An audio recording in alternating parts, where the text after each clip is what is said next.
If you go and ask any smart multimillionaires about the 2007 to 2008 market recession, they will give you the shocking truth that it was the most profitable periods of their whole life, and that's because wealthy people know how to go through the storms of a recession and, importantly, take it as a massive opportunity to get rich. I'm just being honest with you, and believe me, you can't afford not to watch this video, because for the next half a decade, either your whole life's trajectory is going to change, or you're going to have a very painful 5 years. If you watch this video, I'm really hopeful that you'll be on the winning side of history. Now that suspense intro is done, let's evaluate the markets. Stock market is beaten down double digits, crypto getting slammed, and GDP for the first quarter down. If our GDP is still down in the next quarter, then we are officially in a recession. Yes, I'm showing this numbers, and they are important, but what I'm actually monitoring is the narrative as of the moment in mainstream media, and I believe the narrative gives us much more clear indications if we're actually in a recession or not. I'll focus more into the narratives rather than the numbers, and I'll divide this into two parts. First is the part where the best businesses you should be in right now, and what businesses you should avoid and dump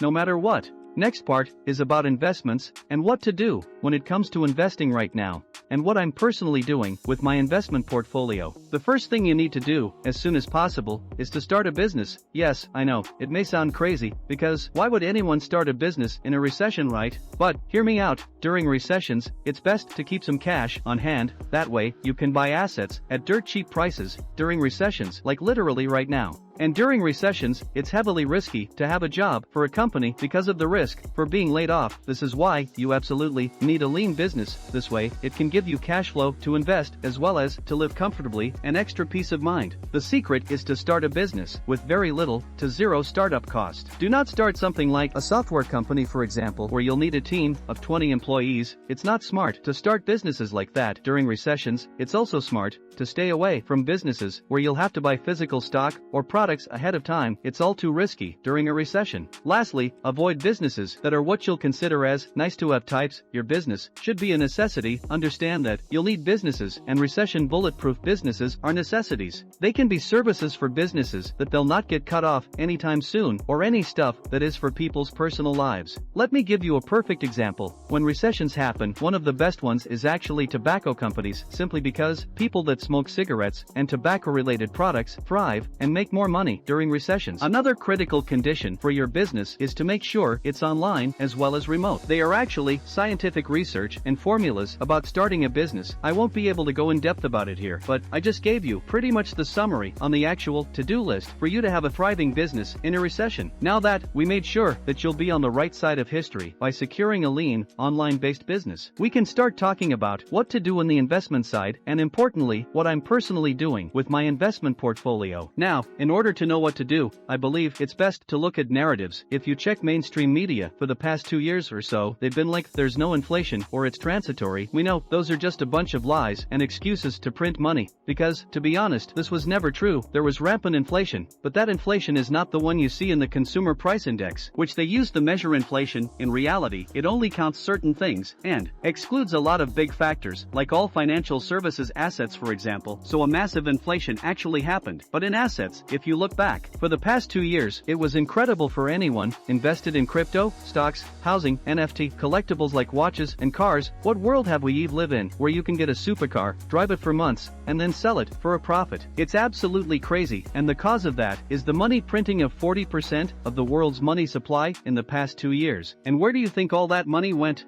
They went into assets. So, while they are lying in the media, saying that there's no inflation, smart money realized what's happening, and they were buying assets. So they printed money, and most of it went into assets. But the narrative is different now, and you'll hear in the news that inflation is coming, and they are now scaring people. And what does people say? They say assets are a good hedge against inflation. Well, that actually depends on what type of inflation. They said we are on a 8.5 inflation rate, except that's based only on consumer price index, which is more of about day-to-day living costs, food, shoes, etc. It doesn't include assets like housing, crypto, and NFT arts, for example. So whatever the news is saying, consider doing the opposite, and that's pretty much the number one secret rule of investing, in my opinion. While the world is screaming and panicking because of inflation fear, smart money is actually selling at the top. I believe smart money is stacking up cash, maybe in 12 to 36 months, then they'll buy the same assets that are amazing hedge against inflation. Yes, for the past 2 years, the narrative is, there's zero inflation, it's all transitory, which is a lie, but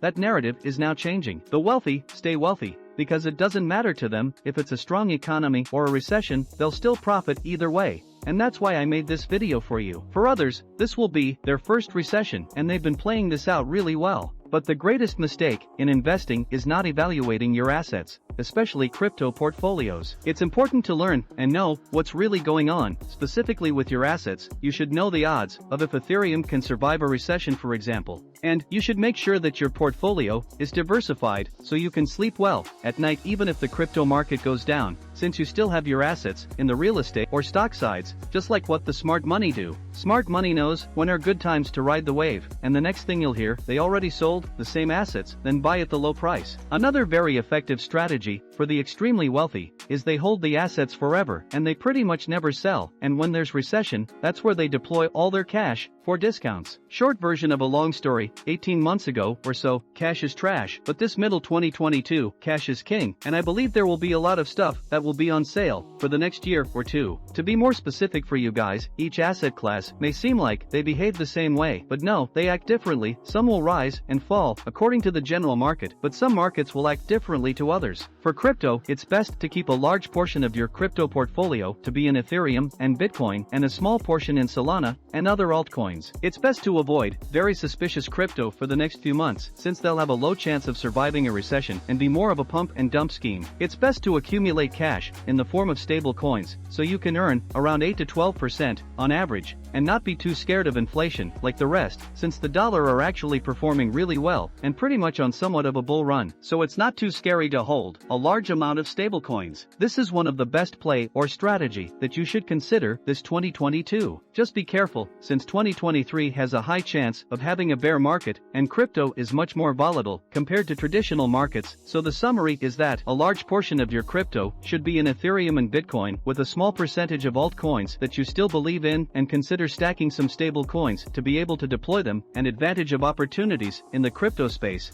When it comes to NFT market, however, I'm not really confident with the 99% of NFT projects out there, but I am confident with some of the top 5 blue chips. Bored Apes and CryptoPunks are at the very low price right now, and you should really check them out if you want some NFT for diversification and stuff. To be honest with you, I would feel uncomfortable with anything besides Bored Apes or CryptoPunks during recessions. You should also consider projects that have amazing utility, good projects where people would want to have them, not look at the project as an investment or a flipping opportunity. The narrative for that project should be something like, I paid this kind of amount. So the projects that you should look for are the ones that have great utility and amazing community, and don't forget that they should have a very small supply, which is very important for an NFT investment's success. Just remember that even if the NFT space drops significantly by 70 or 80% in a recession, will the holders still be super happy? Where the holders will still hold because of utility, or those NFT being a cultural icon and mainstream, and for me, only 2 are qualified for those categories,